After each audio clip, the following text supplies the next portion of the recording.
No, the recipe for success that works for legendary founders won't work for you because it relies on their intuition.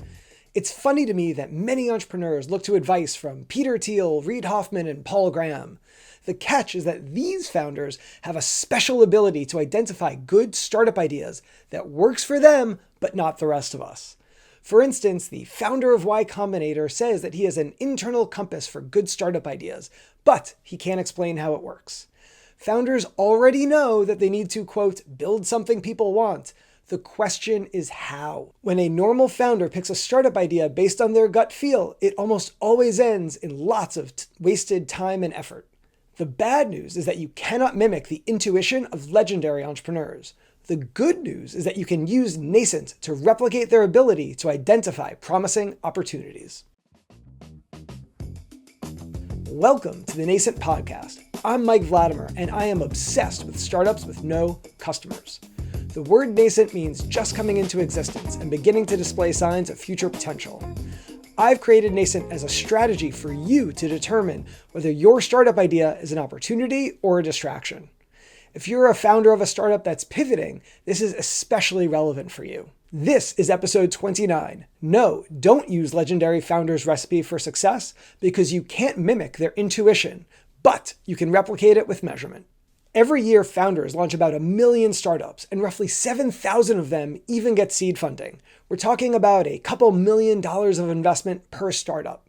The entrepreneurship community focuses on the winners, the startups with billion-dollar exits or even multi-million-dollar outcomes. That is the top 1%. What gets disregarded is the sheer mass at the bottom of the distribution, the other 99% of startups with $0 exits. Every year, something like 1 million tech startups shut down and their founders walk away with nothing to show for it. This has happened to me more than once and to many of the founders that I've mentored, so I can attest to it personally. And it's not because of lack of trying nor lack of talent. Even among founders who do get seed funding, the majority, well over 50%, never raise a Series A. Their outcomes are regrettable too. I can accept that most startups will not get lots of customers. We cannot control that. What we can control is how we spend our time, whether we quickly identify signs of opportunity or waste a year before realizing that the startup is never going to work. I believe that you can get an early signal to answer the question, how likely is it that your startup ever gets customers? Nascent has a specific approach to tackle this question.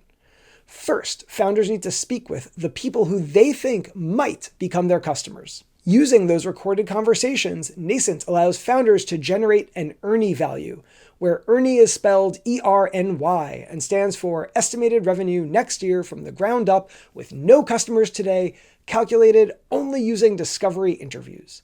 This quantitative metric in dollars drives decisiveness. To get from recordings to the ERNY value, founders begin by categorizing the emotions of the interviewees.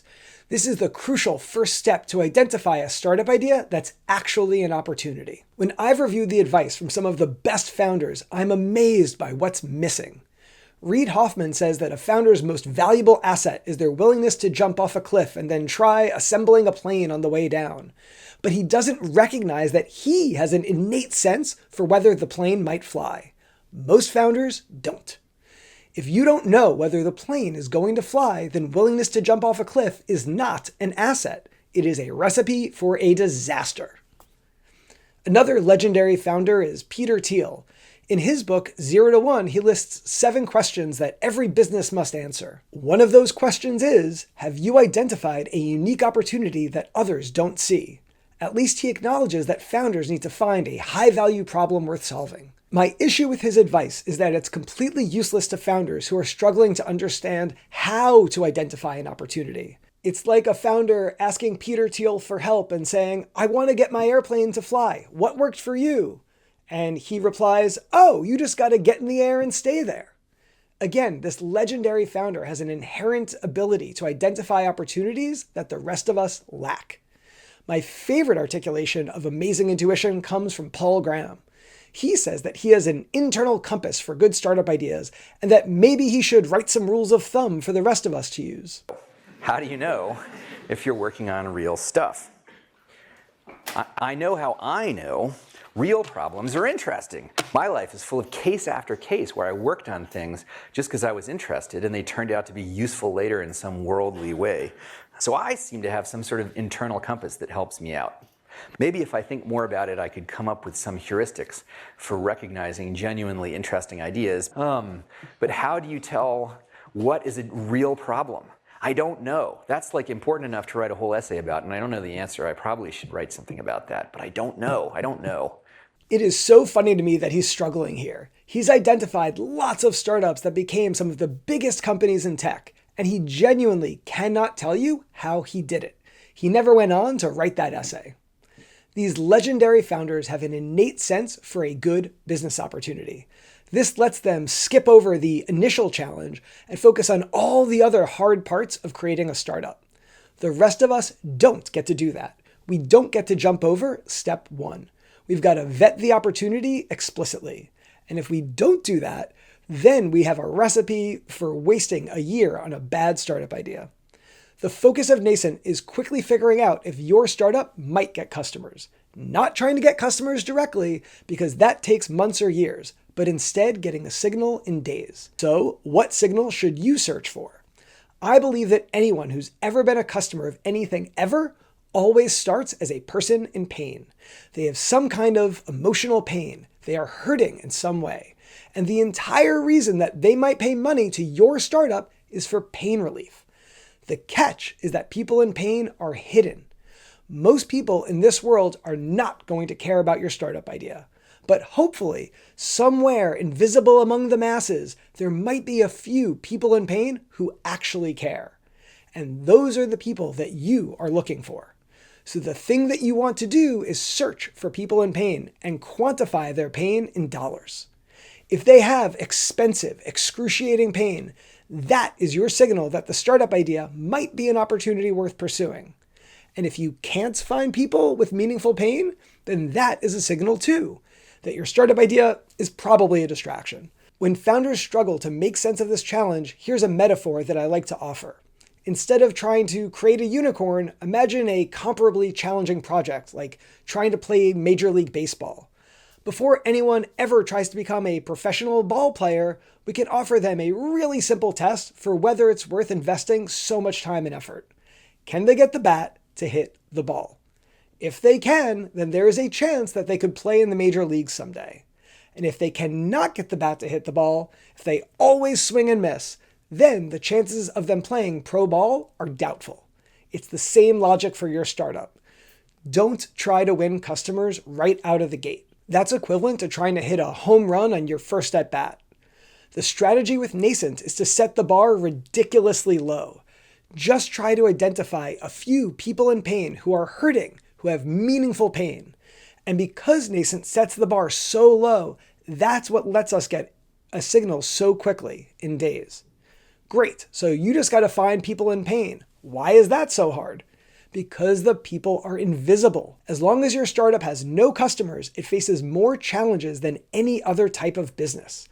You need to create a ton of new knowledge, and all of the components of your startup are hidden. This is in stark contrast to the businesses that you see around you today. Nascent divides businesses based on how a business gets knowledge. At the highest level, Nascent distinguishes between conventional businesses and breakthrough startups. If you want to create a conventional business like a pizza shop, you can learn how to make pizza. The knowledge already exists. You also know that customers are going to exist because you've seen them at other pizza shops with your own eyes. On the other extreme are customer breakthrough startups like what you're trying to create, and they are the focus of Nascent. Here, the potential customers are invisible. They are hidden people in pain. When Airbnb launched, nobody knew that so many people were struggling to find a place to stay, and they were willing to sleep in each other's homes. For these types of customer breakthrough startups, if they can eventually get customers, then those customers will be visible. But right now, when all the founder has is an idea, anyone who might become a customer is just an invisible person in pain. And that is what makes creating these startups so incredibly hard. Nascent lets you envision the process of invisible people in pain converting to customers using a tool called the people to prospect funnel. The best way to think about this tool is to apply it first to a conventional business where everything is visible, and then to a startup where things are invisible. So the example I like to use is a pod of food carts, a bunch of small restaurants side by side. When you go to one of these pods, you're going to see people paying money. To me, this is what defines a customer. In line behind those customers are prospects, people who are about to pay money to the chef. If you look outside of the food cart, you're going to see lots of people walking by, and most of those people could not care less about the food inside. They are blockers. But a few people in that crowd are special. They are hungry, and they don't realize that there are chefs nearby eager to feed them. These are the people that the chefs want to connect with if only they knew how. The chefs need knowledge about how to pick these individuals out from the rest of the crowd. Now let's take the same people to prospect funnel and apply it to a startup with no customers. As a founder, this is going to help you understand the challenge that you're up against. The first thing that we can do is clip off the bottom of the funnel. By definition, if all you have is an idea for a startup, then you have no prospects and you have no customers. As a founder, what you're dealing with is a sea of blockers. Most people who you encounter are going to be blockers. And you are trying to figure out within that mess of humanity whether there might be any people in pain who could someday become customers. So kudos to the legendary entrepreneurs who can look at a startup idea and have an innate sense for the people in pain that the startup will serve. The rest of us need a toolkit. We need a strategy. And that is why I created Nascent. The way Nascent approaches this challenge is to break it down into parts. First, we say that the product that you want to build with your startup implies that there are people in pain somewhere out in the world. So you need to have conversations with these people because that is the only way that you can try to figure out what's happening in their heads, how they feel. Then you characterize those conversations to tease out the interviewee's emotions. What is their emotional state? Are they hurting or fine or even worse? Are they joyous? The thing is, people who are fine and people who are joyous will not become customers. Only people who are hurting become customers.